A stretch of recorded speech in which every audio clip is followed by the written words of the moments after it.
Hello all வணக்கம். Third match of the IPL, KKR versus SRH at Eden Gardens Kolkata. ரெண்டு பேருக்குமே first match. பீடாக் welcome to the show. Shreyas Iyer இந்த பக்கம் இருக்காரு, அந்த பக்கம் வந்து பேட் கமின்ஸ் இருக்காரு. உங்க இனிஷியல் தாட்ஸ் என்ன? இது நான் சொல்றேனே உங்களுக்கு. எஸ்ஆர்ஹெச்சுக்கு இது ரொம்ப முக்கியம். ஏன்னா because of the bench what they got the playing eleven what they are going to start with. ஏன்னா வெளியில அவே ஃப்ரம் ஹைதராபாத் ஆடுறாங்க. அடி வாங்கினாங்கன்னா அந்த குழப்பங்கள் ஸ்டார்ட் ஆகும். ரெண்டாவது மேட்ச் திருப்பி ஆடுறாங்க, இதே பிளேயிங் லெவன் வச்சு ஆடுறாங்க, அடி வாங்குறாங்கன்னா பிரச்சனை முன்னாடியே நம்ம சொல்றோம். மயங்க் அகர்வால் மாதிரி ஒருத்தர் எடுத்திருக்காங்க, அவர் பின்னாடி ஆட முடியாது. அபிஷேக் சர்மாவை கீழே ஆட முடியாது. அவங்கலாம் professional opening batsman. Travis head கீழே ஆட முடியாது. ஏன்னா முன்னாடி அவர் எக்ஸ்ப்ளோசிவ்னஸ்ன்றது பவர் பிளேல தாங்கும் போது இவங்களுக்கு ரொம்ப ரொம்ப ரொம்ப இம்பார்ட்டன்ட் சன்ரைசர்ஸுக்கு இந்த கேம். இப்போ கொல்கட்டா பாத்தீங்கன்னா it's it's spin heavy ground, அது எல்லாருக்குமே தெரியும். இப்ப 2023 ஐபிஎல்ல என்ன நடந்திருக்கு அப்படின்னா, 7 மேட்ச்ல பேட்டிங் ஃபர்ஸ்ட் 4 ஜெயிச்சிருக்காங்க, பேட்டிங் செகண்ட் தேர்டு 3 ஜெயிச்சிருக்காங்க. இந்த இப்போ உங்களுக்கு பெரிய டிஃபரன்ஸ் எதுவும் இல்லை. இப்ப பேட்டிங் ஃபர்ஸ்ட் பாத்தீங்கன்னா 193 ஃபார் 6 இது ஆவரேஜ் ஸ்கோரு. பேட்டிங் செகண்ட் பாத்தீங்கன்னா 172 for 7. Highest first inning score CSK ஒரு புழி புழிஞ்சாங்க, 235 for 4. Highest second innings score உங்களுக்கு 228 ஃபார் 4 எஸ்ஆர்ஹெச் வர்சஸ் கேகேஆர். அதுக்கப்புறம் உங்களுக்கு ஹையஸ்ட் சேஸ் பாத்தீங்கன்னா 182 ஃபார் 5 கேகேஆர் வர்சஸ் பிபிகேஎஸ். இப்ப இங்கே நீங்க என்ன பண்ணணும்னா, இங்கேயே எப்படின்னா எடுத்தோடனே மொமெண்டம் எப்படி கிரியேட் பண்றீங்க அப்படின்னா, ஸ்பின்னர்ஸ் பெருசா இங்க கேமுக்கு வருவாங்கன்றதுனால பவர் பிளேல இனிஷியேட்டிவ் எடுத்து ஒரு 55 ரன் மினிமம் அடிச்சே ஆகணும். ஒரு விக்கெட் 2 விக்கெட் போனாலும் பரவாயில்லன்னு. அதுக்கப்புறம் 7 to 10 இந்த ஸ்பின்னர்ஸ் ஃப்ரெஷ்ஷா ரெண்டு எண்டும் போடுவாங்க. கேர்ஃபுல்லா ஆடிட்டு 28 for no loss, that is 83 for 2. அதுக்கப்புறம் 11 to 15 நிறைய டீம்ஸ் ஆஃப் லாஸ் தேர் வேன்றதுனால ஒரு 45 ஃபார் 2 9 and ஓவர்ன்றது ஒரு பெரிய டார்கெட் கிடையாது. Even though if you lose 2 wickets 128 for 4 15 ஓவர்ல நீங்க இது பண்ணீங்கன்னா ஒரு 54 ரன் கடைசியில வந்ததுன்னா 182 ஃபார் 8. இப்ப நம்ம சொல்றோம் 193 ஃபார் 6 172 அப்படின்னா உங்களுக்கு இந்த பேஸ் ஸ்கோர் 182 அப்படிங்கும் போது இந்த மாதிரி ஒரு பிட்ச்ல எல்லாம் மிடில் ஓவர்ஸ் கஷ்டமா இருக்கும்போது try to get the mean average score that will give you some percentage of winning rather than trying too much. இதுல அப்படியே ஸ்டன் ஆகிற விஷயம் என்னன்னா, சீமர்ஸோட எக்கானமி 10.25, ஸ்பின்னர்ஸோட எக்கானமி 8.41, ஸ்ட்ரைக் ரேட் பாத்தீங்கன்னா 19.80 ஃபார் சீமர்ஸ், 19 ஃபார் ஸ்பின்னர்ஸ், அதுவும் கம்மி. பேஸ் போலர்ஸ் 40 விக்கெட் எடுத்திருக்காங்க, ஸ்பின்னர்ஸ் 43 விக்கெட் எடுத்திருக்காங்க.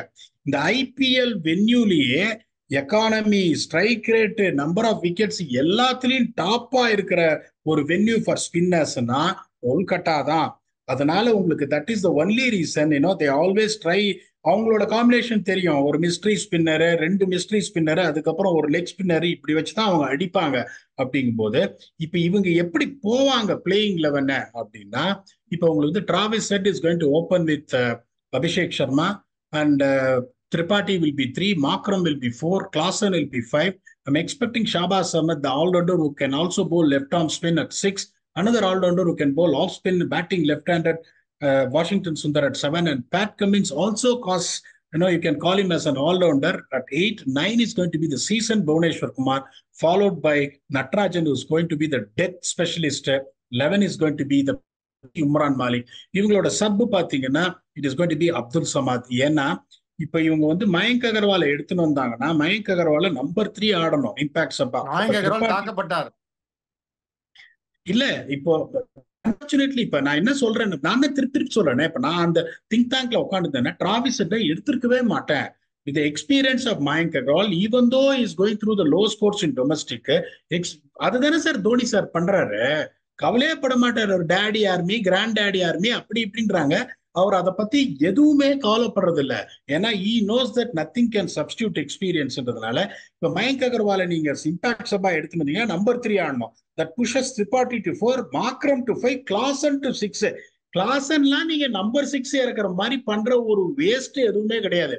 பயந்துன்னு அவரை நீங்க அடிக்கடி சொல்லினே இருப்பீங்க, விடா கிளாசனை நம்பர் 4 இறக்கணுமா? இறக்கணும். உங்களோட பெஸ்ட் பேட்ஸ்மேன், இருக்கணும். 10 11 பெஸ்ட் உள்ள இருக்கணும். பெஸ்ட் பிளேயர் ஆஃப் ஸ்பின்னுங்கும் போது ஸ்பின்னு எடுக்கும் 7 ஓவருக்கு அப்புறம் ஸ்பின்னர்ஸ் வந்து ரூல் பண்ணுவாங்கங்கும் போது நீங்க பயப்படக்கூடாது அவரை. அவர் நம்பர் 6ல போய் 100 அடிப்பாருன்றது என்ன guarantee? So what you got to do is okay fine I'm going to send him at number 4னு இறக்கணும். அதனால the chances of Mayank Agarwal getting in is going to be tough, and it's going to be the impact sub, it is going to be Abdul Samad. இப்போ இவங்க எப்படி போவாங்கன்னா ரொம்ப simple. Even though the replacement player has been Phil Salt, I definitely feel is going to start. It's going to be Phil Start, Venkatesh Iyer, Shreyas, then Nitish Rana, Rinku Singh. இந்த number 6 ஸ்பாட்ல தான் whether it's going to be Manish Pandey or Ramandeep Singh. Ramandeep சிங்கும் வந்து உங்களுக்கு மும்பை இந்தியன்ஸ்ல இருந்தார், பாவம் நிறைய சான்ஸும் கிடைக்கல, கையும் சுத்த முடியும்ன்றதுனால அவங்க வந்து நெட்ஸ்ல வந்து நிறைய மனிஷ் பாண்டே டப்பு டிப்புன்னு தூக்கி 6 அடிக்கிறதெல்லாம் போட்டுட்டு இருக்காங்க. அதையும் நான் பார்த்தேன் அந்த பிராக்டிஸ் மேட்ச்ல. So it is going to be one of them is going to occupy the 6 spot. 7 is going to be Russell, 8 is going to be Narain, 9 is going to be Stark, 10 is going to be one of Sakaria or Vaibhav Arora. ஏன்னா Starc ஒரு left arm fast bowler இருக்காருன்றதுனால வைபவ் அரோரா பயங்கரமா புதுசா. என்ன sir? Harshit Rana நல்லா போட்டாரு 2 practice மேட்ச்லயும். அவருக்கு தான் நிறைய பவுலிங் கொடுத்த மாதிரி இருந்துச்சு. போட்டாரு. உங்களுக்கு வந்துட்டு இப்போ இவர் வந்து இவ்வளோ பெருசு ஸ்விங் பண்ணுவாரு வைபவ் அரோரா. இப்ப ஹர்ஷித் ராணாவும் பாத்தீங்கன்னா வந்து ஹார்ட் லென்ஸ் வச்சு குயிக்கா போடுவாரு. உங்களுக்கு அந்த பிச்சில் வந்துட்டு நீங்க ஃபுல்லர் லென்ஸ் போடணும். ஸ்டார்க் ஃபுல்லர் லென்ஸ் போடுவாரு. ஸோ அவர் குயிக்கா இருக்கிறது பெட்டர். நீங்க வந்து டப்பு டிப்புன்னு அடிச்சீங்கன்னா சக்காரியாவும் ஃபுல்லர் லென்ஸ் போடுவாரு, வைபவ் அரோரா இவ்வளோ ஸ்விங் பண்ணுவாருங்கும் போது I expect one of these will be the top front runner and then followed by Varun Chakravarthy. இவங்களோட இம்பாக்ட் சப் மாறவே மாறாது. It is going to be Suyash Sharma அப்படிங்கும் போது இப்ப இங்க ரொம்ப என்ன இம்பார்ட்டன்ட் என்ன அப்படின்னா அந்த ஃபர்ஸ்ட் 6 ஓவர்ல உங்களுக்கு வந்து இனிஷியேட்டிவ் எடுக்கிற லைன் அப் எது. அங்க பாத்தீங்கன்னா ஹெட் ஒரே கியரு, அபிஷேக் சர்மா ஒரே கியரு, திரிபாட்டி போன வருஷம் கொஞ்சம் ஸ்லோவா ஆடி இருக்காரு, Markram can also up the ante. இங்க பாத்தீங்கன்னா சால்ட் கண்ணில் கருப்பு துணி கட்டி தான் அடிப்பாரு. வெங்கடேஷ் ஐயர் வந்து கொஞ்சம் டைம் எடுப்பாரு, but he will also punish the loose balls. அதுக்கப்புறம் பாத்தீங்கன்னா Shreyas Iyer can be brutally attacking. அதே மாதிரி அதுக்கப்புறம் பாத்தீங்கன்னா உங்களுக்கு நிதிஷ் ராணாலாம் பவர் பிளேல வந்ததுன்னா அவர் ஆஃப் சைட்ல ஸ்கொயர் கட்டு ஸ்பின்னர்ஸ்லாம் நிதிஷ் ராணாக்கு போடவே முடியாது. அப்படிங்கிறதுனால இந்த டாப் 4 அப்படின்னு பாத்தீங்கன்னா particularly you have someone like Phil Salt and Shreyas Iyer, even though that is also looking good. அங்க கொஞ்சம் வந்து இந்த திரிபாட்டியும் மாக்ராமும் டைம் எடுத்து ஆடுறவங்க, ஹெட்டு அபிஷேக் சர்மா மட்டும்தான். அப்படிங்கும் போது எக்ஸ்ப்ளோசிவ்னஸ்ன்றதுனால அந்த எட்ஜ் கேகேஆர் வருது. அதுக்கப்புறம் அடுத்த ஒரே ஒரு ஃபேக்டர் தான், whether you got a potent spin bowling attack which can really dominate the game. இங்க பாத்தீங்கன்னா சுனில் நரேன் விக்கெட் விழுறதோ இல்லையோ 4 ஓவர்ல 29, அவர்லாம் 50 போயெல்லாம் ரொம்ப ரேர் நம்ம பாக்குறது. அதுக்கப்புறம் Varun Chakravarthy is also someone who can get you that 4 overs 29 and also can pick wickets. Suya Sharma has been an absolute revelation for them. This is the way I can define him actually. அவர் வந்து புதுசா அந்த லீகுக்கு வந்த மாதிரியே தெரியல, ரொம்ப நாளா அந்த level of cricket ஆடுற மாதிரி தெரிஞ்சதுக்கும் போது இது வந்து பயங்கர ஸ்ட்ராங் ஸ்பின் அட்டாக். இவங்களோட வீக்னஸே எஸ்ஆர்ஹெச்சுக்கு பாத்தீங்கன்னா அன்பார்ச்சுனேட்லி இவங்களுக்கு வந்துட்டு ஸ்பின் அட்டாக் தான். இல்லைன்னா அவங்க எப்படி யோசிப்பாங்கன்னா இந்த மாதிரி நம்ம சொல்ற பாயிண்டையும் அவங்களும் யோசிச்சாங்கன்னா வேற வழி இல்லாம டிராவிஸ் ஹெட்டை உக்காத்தி வச்சுட்டு Abhishek Sharma and Mayank Agarwal will have to open. அதுக்கப்புறம் they might probably get Wanindu Hasaranga in place of Shahbaz Ahmed. அத டிராவிஸ் ஹெட்டுங்கிறது ரொம்ப பெரிய பேரு, அதை அவ்வளவு தூரம் ஃபைட் பண்ணி இது பண்ணியிருக்காங்க. அவரும் ஒரு 2 ஓவர் போட முடியும். பட் இங்க பாத்தீங்கன்னு வச்சுக்கோங்களேன், உங்களுக்கு இந்த spin attack right now Shahbaz Ahmed workhorse spinner, wicket taking bowler, no.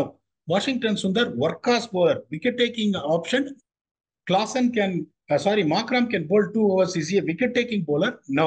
Head na is he a wicket taking bowler? No. அப்படிங்கும்போது இது வந்து பெரிய எட்ஜ், இந்த ஸ்பின் எட்ஜ் உங்களுக்குன்றதுனால என்ன வரைக்கும் KKR will go with an edge of 55-45. நீங்க இதை ஒத்துக்கிறீங்களா இல்ல ஆரஞ்சு ஆர்மி வேற லெவல்ல வந்துருவாங்கன்றீங்களா? What is your thoughts? இல்ல, வாய்ப்பே கிடையாது. கேகேஆர் வந்து one of the play off contenders. நீங்க சொன்ன மாதிரி வென்யூ எல்லாமே உங்களுக்கு சூட் ஆகுது. கேகேஆர் வில் ஈஸிலி வின் அப்படின்னு நான் நினைக்கிறேன். ஈஸிலியா இல்லையான்னு வேணா I don't know, but KKR should win this match. On that note, fantasy picks என்னென்ன? இப்ப ஸ்பின்னர்ஸோட இம்பாக்ட் என்ன அப்படின்னு வந்துட்டு இங்க சொல்லிட்டேன். அதே மாதிரி நீங்க பிளேயர்ஸ் எடுக்கணும் அப்படின்னா நீங்க எப்படி எடுக்கணும்? someone has to be really good against spin as a player or top order batter who is certain to bat and power play. அப்படிங்கும்போது Phil Salt வந்து ஒரு explosive player, he can just really do a lot of damage. That's my first pick. My second pick is going to be Shreyas Iyer. அதே மாதிரி கிளாசனை வந்து எந்த ஸ்பின்னை வச்சு நீங்க பயமுறுத்த முடியாது. Third is Klaasen and Varun Chakravarthy is a definite a guy who can pick up wickets, and my fifth pick is going to be Shreya Sharma. So என்னோட 5 fix பாத்தீங்கன்னா Phil Salt, Shreyas Iyer, Henrik Klaasen, Varun சக்கரவர்த்தி அண்ட் ஸ்ரேயா சர்மா. இதை நீங்க ஒத்துக்கிறீங்களா? சரியாத விடுங்க, ஒத்துக்கிட்டா என்ன, அடுத்த 2 மேக்சிமம் பாயிண்ட்ஸ் 2 பிளேயர் சொல்லுங்க. கண்டிப்பா ஒத்துக்கிறேன். இந்த சைடு வந்து அபிஷேக் சர்மா நல்ல ஃபார்ம்ல இருந்தாரு. ப்ராக்டிஸ் மேட்ச்ல 70க்கு மேல அடிச்சாரு, செம்மடி அடிச்சாரு. ஸோ அபிஷேக் சர்மா இந்த சைடு. அந்த சைடு வந்து ஸ்டார்க் ரொம்ப நல்லா போட்டாரு. ஸோ ஸ்டார்க் சொல்லுவேன். வியூவர்ஸ் இன்னும் ஆட் பண்ணணும்னா ராணா மாதிரி ஒரு பிளேயர்லாம் பேங்க் தான், எல்லா மேட்சும் ரன் வரும். ஸோ அதை ஆட் பண்ணிக்கலாம். ஸோ இந்த மாதிரி கோர் தான் வந்து பீடாக் சொல்ல முடியும், நானும் அதில் ஆட் பண்ண முடியும். அந்த ஒரு 7-8 பேர் மிச்சம். அந்த 2-3 பிளேயர்ஸ் நீங்கள் ஃபைனலாக நீங்கள் எப்படி எடுக்கிறீங்களோ அதான் உங்களோட டிஃபரன்ஷியலாக இருக்கும் ஃபேண்டசி கேமை பொறுத்த வரைக்கும். ஸோ இந்த கேம் பொறுத்த வரைக்கும் எல்லாம் சொல்லிட்டோம். பீடாக் உங்கள் ஃபைனல் தாட்ஸ் என்ன? ஃபைனல் தாட்ஸ் அதான் ரொம்ப simple. I told it's going to be more important for Sunrisers. ஏன்னா beating KKR with that kind of a wicket against a potent spin attack, அந்த காம்பினேஷன் அவங்களுக்கு செட் ஆகிடும். நான் திருப்பி திருப்பி சொல்றேன், Sunrisers might challenge a lot of teams and might even get into playoffs. They get their combination right. போன தடவை அவங்க அதை பண்ணல. அப்படிங்கும் போது அவங்களுக்கு ரொம்ப இம்பார்ட்டன்ட். அதுக்கு முன்னாடி பாத்தீங்கன்னா இப்ப வந்து நான் கொடியேற்றி எல்லா ப்ரிவியூஸ்லயும் நம்பர் 1 சிஎஸ்கே குவாலிஃபை ஆகும்னு சொன்ன உடனே அட சும்மா கேடலே அப்படின்னு சொல்லிட்டு எங்க ஆளு கேப்டன்சியை விட்டாரு. ஸோ எனக்கு வந்து இப்போ வந்துட்டு I be very honest with you, நான் தோனி சாரோட ஒர்க் பண்ணியிருக்கேன். 2 வருஷம் ஒரு டீம்ல ஒர்க் பண்ணியிருக்கேன். அவர் புனேல அவர் கேப்டன்சி பண்றதை நான் பார்த்துருக்கேன். He takes complete responsibility on everything. He takes accountability. He takes pressure from everything, every individual. அப்படிங்கும் போது உங்களுக்கு வந்து ஒரு கேப்டனா எல்லாரும் எந்த பிரச்சனையும் இல்லாம அவங்க வேலையை மட்டும் பார்த்துக்கிட்டா போறோன்ற மாதிரி ஒரு ஒரு டிஃப்ரெண்ட் லீடர் நான் பார்த்த வரைக்கும். பேனிக் ஆக மாட்டாரு. மேட்ச் தோத்தா வந்துட்டு அதுக்கப்புறம் இதுல வந்துட்டு பிளேயர்ஸ் கிட்ட வந்து சத்தம் போட்டு பேச மாட்டாரு. Okay, always next day we know that we can get better as a team அப்படின்ட்டு போயினே இருப்பாரு. அந்த பெரிய லாங் மீட்டிங்ஸ்லாம் வைக்க மாட்டாரு. ஒரு மாதிரி நீங்க வந்து என்வாயன்மெண்ட்டே ரொம்ப நல்லா இருக்கும். ஒரு ரூம் எப்பவுமே திறந்திருக்கும், எப்ப வேணா நீங்க அவர்கிட்ட போய் பேசலாம். ஒரு ஸ்வீட்ல தான் இருப்பாரு, இன்னொரு செக்ஷன் ஆஃப் ரூம் அப்படியே திறந்திருக்கும். அப்படிங்கும் போது இப்போ இன்னொன்னு என்னன்னா, இப்போ வந்துட்டு காசி சாரே சொல்லியிருக்காரு, அதாவது கேப்டன்ஸ் மீட் முன்னாடி சொன்னாராம் இந்த மாதிரி ருத்துராஜ் கெய்க்வாடு கேப்டனா இருக்கட்டும். ஸோ இன்னி வரைக்கும் ருத்துராஜ் கெய்க்வாடுக்கு அவரோட ரோல் ஒரு ஓப்பனிங் பேட்ஸ்மேன், நம்ம ரன் அடிச்சு ஜெயிச்சு கொடுக்கணும். திடீர்னு ஒரு கிரீடம் தலையில வந்திருக்கு. ஸோ அந்த கிரீடத்தை வச்சுன்னு அந்த பழைய சிங்கத்தை நம்ம பார்க்க முடியுமா? அந்த சிங்கம் வந்துட்டு உங்களுக்கு எந்த அளவுக்கு இந்த பழைய சிங்கம் கிரியேட் பண்ண இம்பாக்டை கிரியேட் பண்ணும் அப்படிங்கும் போது இப்ப சிஎஸ்கே வந்து கான்பிடண்டா நீங்க சொல்லுவீங்களா பிளே ஆஃப்ஸுக்கு அப்படின்னா எனக்கு தெரியாதுன்னு நான் சொல்லிடுவேன், ஆனஸ்ட்லி ஸ்பீக்கிங். ஏன்னா இந்த டீம் வந்து பேலன்ஸ் பாத்தீங்கன்னா நல்லா இருக்கு. பேலன்ஸ் அடிச்சு நொறுக்கிற டீம்லாம் கிடையாது. Balance is very good. They got like to like replacements. அதுல இருக்கிற தலைவன் தான் ரொம்ப இம்பார்ட்டன்ட் போது. இன்னொன்னு தோனி என்ன பண்ணுவாரு, when he's relinquishing the captaincy, he'll be very quiet on the field. அவர் அங்க நின்று போலிங் சேஞ்சஸ் பண்ணி ஃபீல்டிங் எல்லாம் செட் பண்ணியிருந்தாருன்னா ருத்ராஜ் எப்படி க்ரோ ஆவார்? க்ரோவே ஆக மாட்டாரு. அதனால தோனி என்ன கையை பண்ணாரு, விரிச்சிட்டீங்க. வியூவர்ஸ் பாருங்க, பீடாக் சிஎஸ்கே கையை விரிச்சிட்டாரு. இருந்தாலும் பரவாயில்ல, சிஎஸ்கே குவாலிஃபை ஆகும். பீடாக் பார்க்கலாம். ஆகணும். எனக்கு 2 டீம் குவாலிஃபை ஆகணும். See, I have told that what is the weakness of RCB. I want them to qualify. I want CSK to qualify. இப்ப வியூவர்ஸ் பாக்குறாங்கன்னா உங்களுக்கு என்ன ஆனஸ்டின்றத சொல்லணும். நான் blunt supporter of CSK and RCB. But எனக்கு என்னன்னா இந்த மாதிரி ஒரு சிச்சுவேஷன்ல ஒரு நாள் இருக்கு ரியாக்ட் பண்றதுக்கு, from being a player to captain. அந்த பிரஷர் அவர் எடுத்துப்பாரா? எடுத்துட்டு அது அவர் பேட்டிங் அஃபெக்ட் ஆகாம, இந்த டீம் காம்பினேஷன் எந்த பிரச்சனையும் இல்லாம எப்படி தோனி ரன் பண்ணோ அதே மாதிரி ரன் பண்ணக்கூடிய மெச்சூரிட்டி லெவல்ஸ் இந்த சின்ன பையனுக்கு இருக்கா? That is going to be the question that has to be answer. இந்த கொஸ்டினுக்கு விட கிடைச்சா சிஎஸ்கே குவாலிஃபை ஆகிறதுக்கான எந்த ப்ராப்ளம் என்னை பொறுத்த வரைக்கும் the captain is going to play a very major role. அவர் என்ன ரோல் பண்ணிருக்காரு அப்படின்றத வெளியில இருந்தும் பார்த்திருக்கேன், அவர் கூட வேலை செஞ்சும் பார்த்திருக்கேங்கும் போது எனக்கு வந்துட்டு என்ன சொல்றது, இப்ப நான் அவ்வளவு கான்பிடென்டா நம்பர் 1 அவங்க முடிப்பாங்கன்னு சொன்னதை I will take it back. I want to see a few games how Rutraj is handling the team.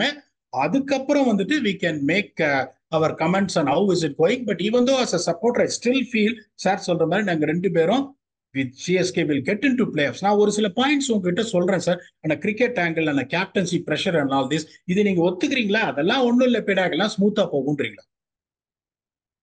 அதான் அதெல்லாம் புரியுது. ஆனாலும் I don't think Gaikwad is a bad choice. சரியா தான் கொண்டு போவாருன்னு நினைக்கிறேன். I still feel CSK will get through. பார்க்கலாம், நம்ம டைம் வில் ஆன்சர். பார்ப்போம். அவர் சொன்ன மாதிரி only time will answer. Let us see how he is going to take over from to fill the one of the biggest boot in the world. That is going to be honor for someone which can also inspire. Dhoni மாதிரி ஒரு ஆளோட வந்து position நான் எடுக்கிறேன் அப்படின்னா எவ்வளவு பெரிய honour. That might also inspire him rather than ending up with 550 runs, with the bat as a 750 runs and potentially win the orange cap. You never know. Orange கேப்பையும் வச்சுட்டு ஐபிஎல் டிராஃபியும் வச்சிருந்தா நடக்கணும்னு தானே நானும் ஆசைப்படுறேன். எனக்கு 2 டீம்ல எது ஜெயிச்சாலும் happy. RCB happy, CSK happy. மத்தவங்க ஜெயிச்சா நான் வந்து கோவமா வருத்தமா பட மாட்டேன். But I want one of these teams to win, அவ்வளவுதான். ஸோ ஈவன் இந்த 2 பேரும் ஃபைனல்ஸ் ஆனாங்கன்னா இன்னும் நல்லா இருக்கும். Let us see how things unfold. We'll keep on entertaining you. ஏன்னா திருவிழா ஸ்டார்ட் ஆயிடுச்சு. என்ன சூடு பிடிக்க ஆரம்பிக்க எல்லாரும் ஒரு 4-5 மேட்ச் ஆன அப்புறம் we'll make sure that we continue entertaining you with your match previews and reviews until we come back for yet another episode. Thanks a lot and bye bye.